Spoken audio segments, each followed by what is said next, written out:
ইরানের সঙ্গে চরম উত্তেজনার মধ্যেই শুক্রবার সৌদি আরবের কাছে কয়েকশো কোটি ডলারের অস্ত্র বিক্রির অনুমোদন দিয়েছে যুক্তরাষ্ট্রের পররাষ্ট্র দফতর।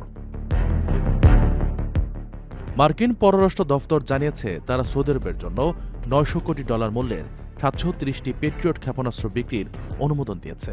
এসব ক্ষেপণাস্ত্র মূলত আকাশপথে যেকোনো ধরনের হামলা প্রতিরোধে ব্যবহৃত হয়।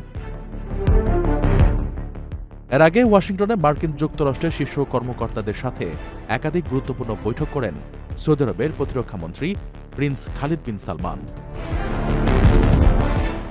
মঙ্গলবার হোয়াইট হাউসে অনুষ্ঠিত এই উচ্চ পর্যায়ের বৈঠকে তিনি মার্কিন পররাষ্ট্রমন্ত্রী ও নিরাপত্তা উপদেষ্টা মার্কো রুবিও, প্রতিরক্ষামন্ত্রী পিট হেগসেথ এবং মধ্যপ্রাচ্য বিষয়ক মার্কিন বিশেষ দূত স্টিভ উইটকফের সাথে সাক্ষাৎ করেন।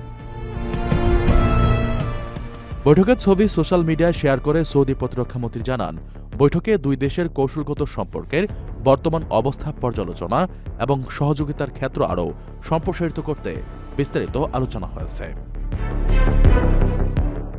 বিশেষ করে মধ্যপ্রাচ্য সহ বিশ্বজুড়ে শান্তি ও স্থিতিশীলতা বজায় রাখার বিষয়ে ফলপ্রসূ আলোচনা হয়েছে। একই সময় ইসরায়েলের কাছে ৩৮০ কোটি ডলার মূল্যের ৩০টি অ্যাপাচি অ্যাটাক হেলিকপ্টার বিক্রির অনুমোদন দিয়েছে আমেরিকা। এক বিবৃতিতে মার্কিন পররাষ্ট্র দপ্তর বলেছে, যুক্তরাষ্ট্র ইসরায়েলের নিরাপত্তার প্রতি প্রতিশ্রুতিবদ্ধ। ইসরায়েলকে শক্তিশালী এবং সদা প্রস্তুত রাখতে সহায়তা করা মার্কিন জাতীয় স্বার্থের জন্য অত্যন্ত গুরুত্বপূর্ণ।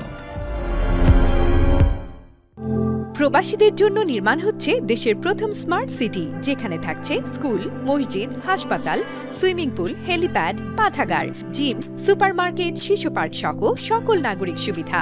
মাত্র ৩০ লাখ টাকা বিনিয়োগে মিলছে আকর্ষণীয় ফ্ল্যাট। প্লাটিনাম ইনভেস্টরদের জন্য ঢাকা বিমানবন্দরে ভিআইপি প্রোটোকল সুবিধা। বিস্তারিত জানতে যোগাযোগ করুন স্ক্রিনে দেয়া হোয়াটসঅ্যাপ অথবা ইমো নাম্বারে।